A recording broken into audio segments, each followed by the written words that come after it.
नमस्कार. मी जया काळे, शेगाव, महाराष्ट्र. तपसेवा सुमिरन साधनेची एक छोटीशी साधक. अन्न हे पूर्ण ब्रह्म आहे आणि ही खरंच किती सत्य आहे. आपण अन्न किती चांगलं खातो यापेक्षा आपण भूक असताना खातो का हे महत्वाचं आहे.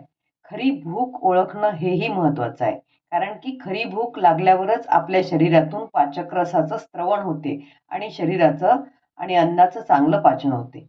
शरीर शुद्ध असलं तरच आपल्या अन्नाचं ॲसिमिलेशन म्हणजे शोषण म्हणजे अन्नातून निघणारे व्हिटॅमिन्स आणि मिनरल्स आपल्याला योग्य प्रमाणात मिळतात आणि त्या पेशींपर्यंत पोहोचतात.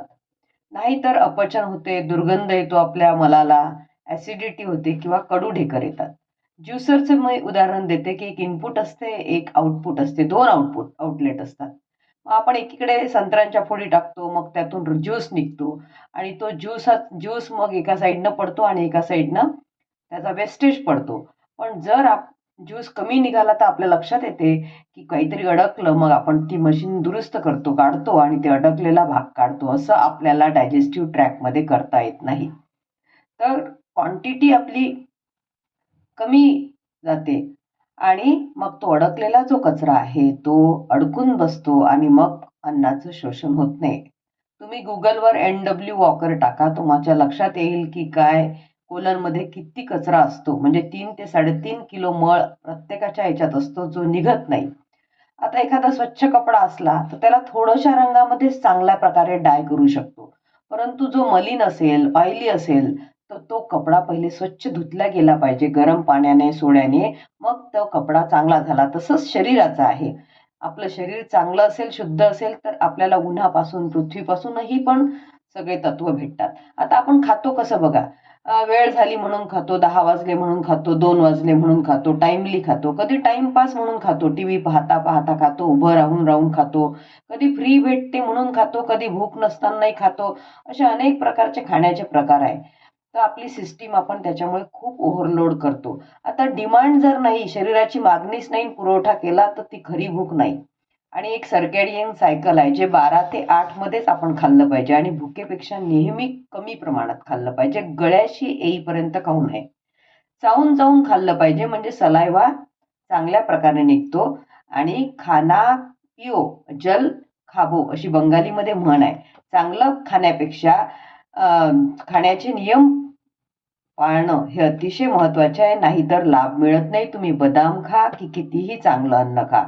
जनावरं बघा चावून चावून खातात, त्यांना 4 स्टमक असतात, पुन्हा ते आतमध्ये रुमिनेशन करतात, पुन्हा मंथन करतात. आपल्यामध्ये तशी सिस्टीम नाही आहे. त्याच्यामुळे चांगलं चावून खाणं आवश्यक आहे.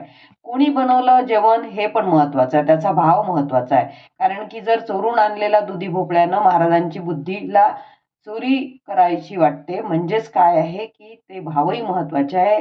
कोणाची इच्छा नसताना त्याच्या घरी खाल्लं तर आपलं पोट दुखू शकते. आणि अजून एक म्हणजे जिस खाने में किसी की आह लगी हो वो खाना नहीं खाना, म्हणजेच नॉनव्हेज खायचं नाही. अनावश्यक पाणी पिणं, काही काही जण खूप पाणी पितात, त्यानं जठराग्नी मंद पडतो. काही काही जण त्याच्यासोबत कोक, बियर, चहा उभ्या उभ्या खातात. हे सगळं चुकीचं आहे. आपण म्हणतो अहम वैश्वा नरो भूत्वा प्राणीनाम देहमाश्रिता प्राणापान समायुक्त पचामी अन्नम चतुर्विधम. तर भगवद्गीतेत भगवान श्रीकृष्ण सांगतात की मी जठराग्नी म्हणून तुमच्या देहाच्या आश्रयानं राहतो, मीच पचवतो. पचवण्याचं काम त्याचं आहे, पण टाकणं आपल्या हातात आहे. ते कसं टाकावं हे खूप महत्वाचं आहे. आणि पाचन, शोषण आणि निष्कासन या 3 गोष्टी महत्वाच्या आहेत. ते सर्व पेशींपर्यंत आपलं पाचन झालेलं पोचलं पाहिजे. म्हणून शरीर मागेल तेव्हाच द्यायचं आहे. खाताना खा, ईट व्हाईल यू ईट. काही काही जण थोड्या थोड्या वेळानं खातात, ते पण चुकीचं आहे. आणि हाताने खा, चमच्याने खाऊ नका. भाव चांगला ठेवा. जेवताना जर मौन पाळलं तर अधिक बेस्ट. डोळे बंद करून त्याचं टेक्स्चर, त्याची चव सगळं बघून चांगला सलावा मिक्स होऊ देऊन खायचं. काही जण काय करतात की समजा लग्नात गेले तर 50 स्टॉल असले तर 50 प्रकारचं सर्वच खाऊन बघतात. ते पण चुकीचं आहे. तर फळांसोबत अंजीर, किसमिस, खजूर हे खाल्लं पाहिजे. आणि पृथ्वी तत्व रात्रीच्या वेळी भारी तत्व आहे, तर ते गरिष्ठ जे आहेत काजू, बदाम, अक्रोड हे जेवणासोबत घेतलेले चांगले असतात. धान्य बहुतेक एकाच वेळी एकच खा. तांदूळ खाल्ला तर भाकरी खाऊ नका, भाकरी खाल्ली तर तांदूळ खाऊ नका. तर डायजेस्टिव्ह सिस्टीम लोड होणार नाही. एक कणही वाया जाऊ देऊ नका. आपण म्हणतो अन्न पूर्ण ब्रह्म आणि खूप वाया घालवतो, ते पण चुकीचं आहे. आणि अन्नामध्ये सूक्ष्म ऊर्जा आहे, त्याचा प्रभाव पडतो. म्हणून हे सगळं फॉलो करा. एक अन्न असते की ज्याचा निकृष्ट दर्जाचा मल बनतो. मध्यम भागाचं मांस, मज्जा, हड्डी, रक्त बनते. आणि जो उत्तम भाग असतो त्याचं मन बनते. म्हणजे जैसा खाय अन्न वैसा बने मन. म्हणून अन्न खाणं, ते कसं खाणं, त्याचे नियम पाळणं हे जास्त महत्वाचं आहे काय खाण्यापेक्षा. तर हे असं लक्षात ठेवा की एक अन्नाचा एक रोल आहे, अन्नाची एक भूमिका आहे, अन्नाचा एक सूक्ष्म ऊर्जा आहे. तर अन्नाला नमस्कार करून ज्यांच्या ज्यांच्या हातातून ते आलं त्यांच्याप्रती कृतज्ञता व्यक्त करून आपल्याला रोज खायला भेटते असे अनेक लोक आहेत की ज्यांना 2-2, 3-3 दिवस खायला सुद्धा भेटत नाही. तर आपण धन्यवाद मानून जर खाल्लं, कृतज्ञता भावानं खाल्लं, प्रत्येकाचे आभार मानून खाल्लं, चांगले भाव ठेवून खाल्लं तर नक्कीच अन्नाचं चांगलं पचन होईल. धन्यवाद.